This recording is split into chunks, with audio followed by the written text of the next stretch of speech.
மாட்டோம், மீண்டும் பீகாரில் வந்து காங்கிரஸ் தலைமையிலான கூட்டணி வந்து அமையும், அதாவது லாலு பிரசாத் யாதவ் காங்கிரஸ் ஆகிய தலைமையிலான கூட்டணி வந்து அமையும் அப்படின்னு சொல்லிட்டு முதல்வர் அங்கே வந்து சவால் விட்டு வந்துக்கிறாரு. இது வந்து அதாவது தமிழகம் மட்டுமல்லாது இந்திய அரசியலில் வந்து ஒரு மிகப்பெரிய ஒரு வரலாற்று சிறப்புமிக்க ஒரு அம்சமாக பார்க்கப்படுகிறது. ஒரு கிங் மேக்கரா ஸ்டாலின் அவர்கள் உருவாகிட்டு இருக்கிறாருன்னு சொல்லலாமா?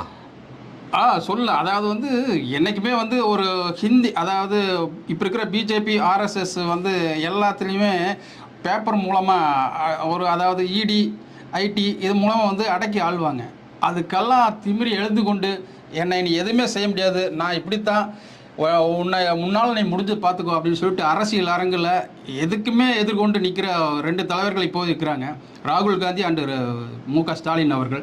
இந்த 2 பேருமே வந்து இப்போ அரசியலில் வந்து மற்றவங்களும் துணை கொடுத்து வாங்க அப்படிங்கிற போது இது எதிர்காலத்தில் வந்து இது அரசியலில் வந்து மிகப்பெரிய ஒரு, அதாவது